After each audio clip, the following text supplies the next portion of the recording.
এইভাবে যদি করতে পারো তাহলে তোমার লিমিটিং বিক্রিয়ক তোমার কাছে কোনো ফ্যাক্টরি না, ঠিক আছে। তুমি লিমিটিং বিক্রিয়ক এত মোল ধরে এত মোলের সাথে বিক্রিয়া করে এই হাবিজাবি লেখার কোনো দরকার নেই, ঠিক আছে। জাস্ট এভাবে তুমি ক্যালকুলেটারে মান বের করতে পারবা। আর এটা ছিল তোমার হচ্ছে কি একদম সঠিক একটা কনসেপ্ট ছিল।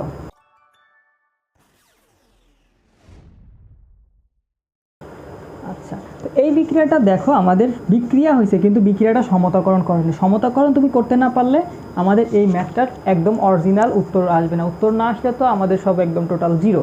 এখন প্রথম স্টেপে আমাদের সমতাকরণ সমীকরণ মাস্ট। এখন দেখো সমতাকরণ সমীকরণের বেলায় এখানে অক্সিজেন ছিল 2টা, কিন্তু উৎপাদে যে অক্সিজেন হয়ে গেছে কয়টা? 1টা। এখন আমরা কি কাজ করব? এখন এই উৎপাদের অক্সিজেনটাকে বাড়ানোর জন্য এখানে আমরা 2 দিয়ে যদি গুণ করি তাহলে দেখো অক্সিজেনের পরমাণু সংখ্যা 1 ছিল, এখানে অণু মিলায় অক্সিজেনের একটা অণুর মধ্যে 2টা পরমাণু থাকে, তাহলে এই পাশেও 2টা ওই পাশেও 2টা। কিন্তু কথা ছিল যে এই পাশে দেখো এই পাশে 1টা ম্যাগনেসিয়াম আর ওই পাশে 2টা ম্যাগনেসিয়াম হয়ে গেল, কাজেই আমাদের এখানে 2 দিয়ে গুণ করলেই দেখো আমাদের সমতাকরণ সমীকরণ ডান। এবার আমরা কি কাজ করব? এই যে এই সমীকরণের সাথে কম্পেয়ার করে এটাকে এটার সাথে কম্পেয়ার করে এরকম একটা ইকুয়েশন লিখব। ইকুয়েশন লিখতে গেলে এখন দেখো ম্যাগনেসিয়াম আর অক্সিজেন বিক্রিয়কের মধ্যে আছে। তো এখন আমরা এই সমীকরণটা যদি লিখি তাহলে এন অফ এ লিখছিলাম না এ এর জন্য, তাহলে এখানে আমরা ম্যাগনেসিয়াম দিতে পারি, অথবা তুমি এটাকে N1 বলতে পারো, এটাকে N2, এটাকে N3, তোমার ইচ্ছা। তাহলে তুমি কিন্তু প্রশ্নে বলে দিবা, মনে করলাম যে ম্যাগনেসিয়ামের মোল সংখ্যা n, মনে করি N1 ইকুয়াল টু ম্যাগনেসিয়ামের মোল সংখ্যা, ম্যাগনেসিয়ামের মোল, ঠিক আছে। তাহলে A ইকুয়াল টু বলবো হচ্ছে 2, যেটা ম্যাগনেসিয়াম, এর ইকুয়াল টু 2 যা ম্যাগনেসিয়ামের সহগ, যা ম্যাগনেসিয়ামের সমতাকরণ সমীকরণের সহগ। তারপরে N2 ইকুয়াল টু অক্সিজেনের মোল, এবং কি B ইকুয়াল টু বলবো হচ্ছে 1, যা কি অক্সিজেনের মোল, যা অক্সিজেনের সহগ, ঠিক আছে। এভাবে তুমি একটু দেখাই দিবা, ঠিক আছে, দেখানোর পরে তাহলে আমরা সমীকরণটা এভাবে লিখি। তাহলে বলবো হচ্ছে কত, আমরা জানি যে কত স্টয়কিওমেট্রি অনুসারে আমরা জানি কি প্রত্যেকটা বিক্রিয়ক এবং উৎপাদের, আমরা জানি যে প্রত্যেকটা বিক্রিয়ক এবং উৎপাদের মোলার অনুপাত সমান, ঠিক আছে, মোল অনুপাত সমান। আমরা জানি যে কি বিক্রিয়ক এবং উৎপাদের মোল অনুপাত সমান, তাহলে মোল অনুপাত সমান হলে পরে এখন আমরা বলবো যে N1/A ইকুয়াল টু N2/B। এখন A আর B এর মান তো আমরা এখানে ফাইন্ড করে বললাম, তাহলে এখন N এর মান কি? N1 এর মান এখন আমরা জানি যে কি N ইকুয়াল টু W/M, যখন সেটা গ্রামে দেওয়া থাকে N ইকুয়াল টু W/M। তাহলে এখন দেখো ম্যাগনেসিয়ামের ওজন কিন্তু, ম্যাগনেসিয়ামের ভর কিন্তু দেওয়া আছে 5 গ্রাম, ম্যাগনেসিয়ামের ভর দেওয়া আছে, কিন্তু অক্সিজেনের ভরটা বের করা লাগবে। তাহলে এখন আমরা বলবো অক্সিজেনের ভর W2 ইকুয়াল টু হোয়াট, ঠিক আছে, অক্সিজেনের ভর W2 ইকুয়াল হোয়াট, কিন্তু W1 যেটা ম্যাগনেসিয়ামের উপস্থিত ভর সেটা কত, যেটা প্রশ্নে দেওয়া আছে সেটা উপস্থিত ভর ধরবো, তাহলে উপস্থিত ভর ইকুয়াল টু কত, 5 গ্রাম। এখন আমরা বলবো তাহলে কত, তো W1/M1 ইকুয়াল কত, বাই হচ্ছে 2 ইকুয়াল W2/M2 বাই হচ্ছে 1। এখন এই সমীকরণকে আমরা জানি যে কি দুইটা সমীকরণ, একটা ভগ্নাংশকে যদি আরেকটা ভগ্নাংশ দিয়ে ভাগ করা যায় তখন এটার উপরেরটার হর এবং নিচেরটার লব পরস্পর গুণ হয়। তাহলে দেখো এম কার সাথে গুণ হবে, 2 এর সাথে গুণ হবে। তাহলে এখন বলবো যে কত, আর W1 এর মান কত ছিল, আচ্ছা লিখি দাঁড়াও, W1/2M1 equal to W2/M2, M2 এর সাথে 1 গুণ আর দেওয়ার দরকার নেই। তাহলে এবার আমরা কি কাজ করব, দেখো W1 এর মান কত দেওয়া আছে, 5 গ্রাম, তারপরে কত দেওয়া আছে 2, ম্যাগনেসিয়ামের আণবিক ভর কত, ম্যাগনেসিয়ামের আণবিক ভর কিন্তু 24, আর এখানে এখানে হচ্ছে গ্রাম দেওয়ার দরকার নেই, ঠিক আছে। পরবর্তীতে কি কাজ করবা, পরবর্তীতে দেখো W2 এর মান আমরা জানি না, বের করব, এবং অক্সিজেনের আণবিক ভর কত, অক্সিজেনের আণবিক ভর, পারমাণবিক ভর 16 কিন্তু আণবিক ভর 32, তাহলে এখানেও 32 দিব। তাহলে এবার দেখো কাটাকাটি করো, তাহলে W2 এর মান তুমি একটু জাস্ট ক্যালকুলেশন করলেই বের হয়ে যাবে W2 এর মান 3.33 গ্রাম, ঠিক আছে। একটু ক্যালকুলেট করো, ক্যালকুলেট করলে দেখো যে এটা দিয়ে এটা কাটলে পারে কত, এখানে 4 আসে আর এখানে 3 আসে। এবার দেখো 4 5 20, 4 5 20কে যদি 6 দিয়ে ভাগ করি তাহলে দেখো 3.33 আসে, তো 3 6 18, একটু বাকি আছে, তো W2 ইকুয়াল টু 3.33 গ্রাম। তার মানে এই প্রশ্নটা দেখো যে ম্যাগনেসিয়াম ধাতু 5 গ্রাম ম্যাগনেসিয়াম ধাতু কত গ্রাম অক্সিজেনের সাথে বিক্রিয়া করে সম্পূর্ণরূপে ম্যাগনেসিয়াম অক্সাইড উৎপন্ন করবে। এখন প্রশ্নে বইতে দেওয়া আছে কিভাবে, বইতে স্টয়কিওমেট্রির যেগুলা তোমার ঐকিক নিয়মে দেওয়া আছে, তো ঐকিক নিয়ম না করে তুমি জাস্ট এই ছোট্ট একটা এই ইকুয়েশন বসাবা। এই ইকুয়েশন যদি তুমি এখান থেকে মিলাইতে পারো তাহলে দেখো তোমার ছোট্ট একটা ক্যালকুলেশনের পরে তোমার ম্যাথটা হয়ে যায়। তো এইবার দেখো যে আমরা বইয়ের 2 নম্বর প্রশ্নটা লিখলাম। 2 নম্বর প্রশ্নটা কি দেওয়া ছিল, 2 গ্রাম ম্যাগনেসিয়াম ধাতুর সাথে প্রয়োজনীয় পরিমাণ যতটুকু অক্সিজেন লাগবে ততটুকু দিবে, কমও দিবে না বেশিও দিবে না, কিন্তু এরপরে বলতেছে যে প্রয়োজনীয় পরিমাণ অক্সিজেন সরবরাহ করলে কত গ্রাম ম্যাগনেসিয়াম অক্সাইড উৎপন্ন হবে।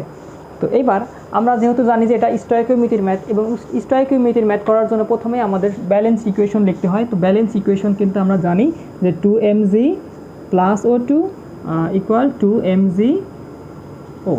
এবার আমরা ব্যালেন্স ইকুয়েশন জানি, তারপরে আমরা কিন্তু প্রথম প্রশ্নের জন্য কি লিখছিলাম, প্রথম প্রশ্নের জন্য আমরা জানি কি লিখছিলাম, আমরা জানি যে কি তাদের মোলার অনুপাত সমান হয়, তাহলে মোল অনুপাত সমান হলে পরে এখন বল বাই A ইকুয়াল N2/B।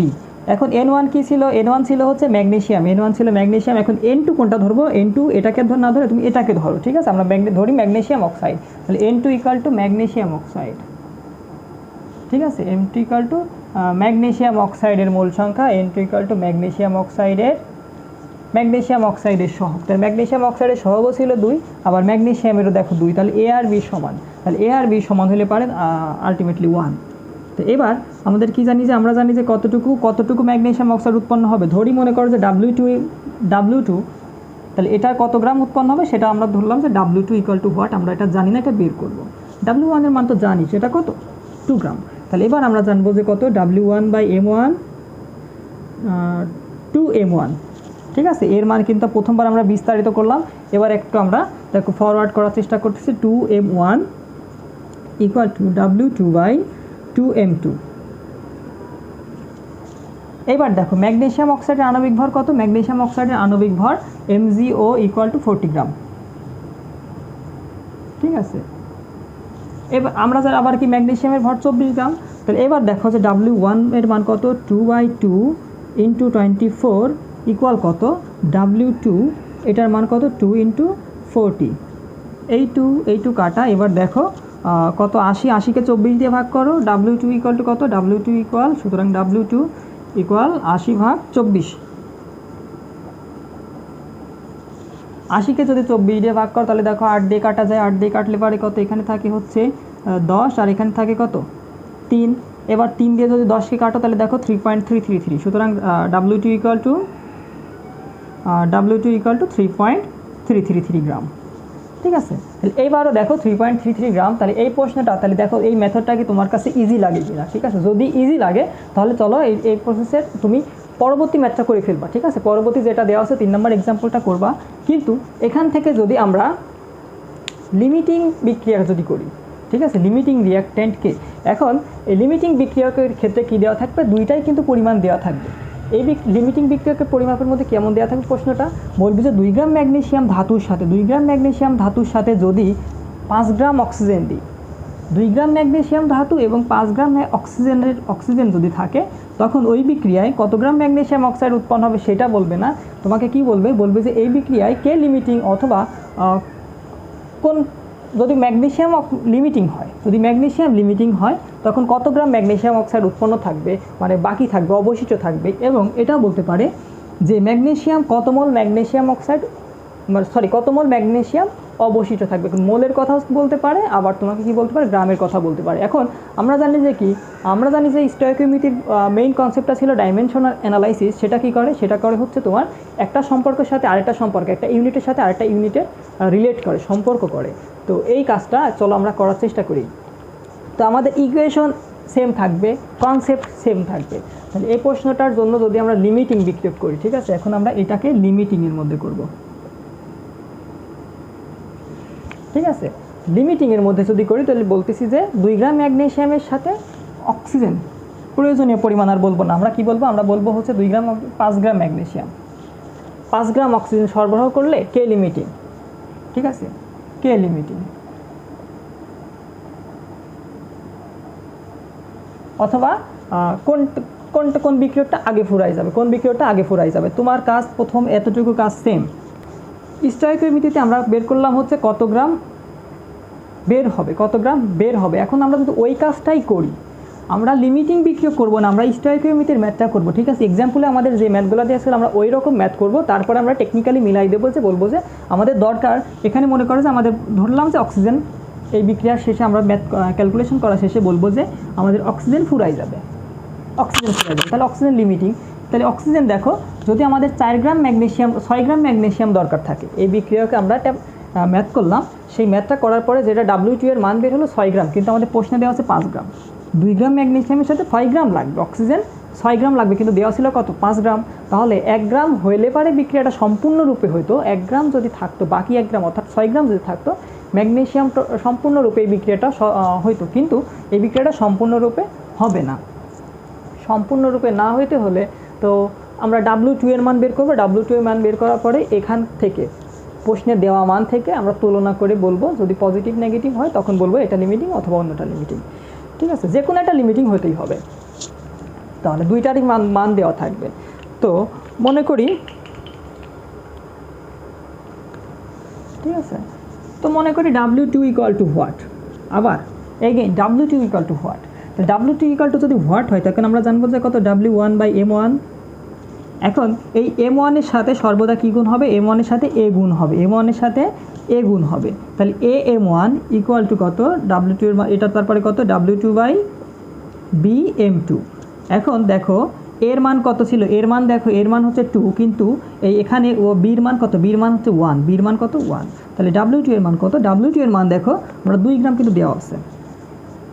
ঠিক আছে, তাহলে W2 দেখো 2 গ্রাম দেওয়া আছে, তাহলে 2 গ্রাম বাই কত, তাহলে 2 গ্রামের এখানে 2 আছে। এবার ম্যাগনেসিয়ামের আণবিক ভর কত, ম্যাগনেসিয়ামের আণবিক ভর দেখো 24, ম্যাগনেসিয়ামের আণবিক ভর 24। যদি 24 হয় তখন এখন আমরা জানি W2 এর মানটা বের করবো, তাহলে W2 লেখো, তারপর এখানে বি এর মান কত 1 আছে, আর এটা কি M2 হচ্ছে অক্সিজেন, অক্সিজেনের ভর কত, অক্সিজেনের আণবিক ভর 32। এবার দেখো একটু কাটাকাটি করো, ঠিক আছে, একটু ক্যালকুলেট করলে দেখো যে কত W2 ইকুয়াল টু কত 32/24। তাহলে 32/24 মানে 4/3। তাহলে 4/3 হলে পারে 4কে যদি আমরা 3 দিয়ে ভাগ করি তখন কত 1 পয়েন্ট, W2 ইকুয়াল টু 4/3, তাহলে এটার মান কিন্তু 1.33 গ্রাম। তাহলে দেখো তো ভাইয়া 1.33 গ্রাম। এখন আমাদের প্রশ্নে দেওয়া ছিল 5 গ্রাম, প্রশ্নে দেওয়া ছিল অক্সিজেন 5 গ্রাম, 2 গ্রাম ম্যাগনেসিয়ামের সাথে অক্সিজেন দেওয়া ছিল কত 5 গ্রাম। তাহলে এখন আমরা বলতেছিলাম যে যে কোনো একটা মান আমরা বের করব।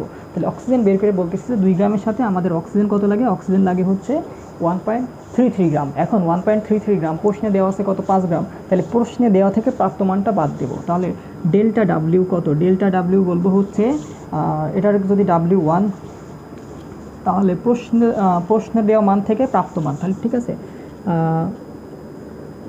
প্রশ্নের মান বিয়োগ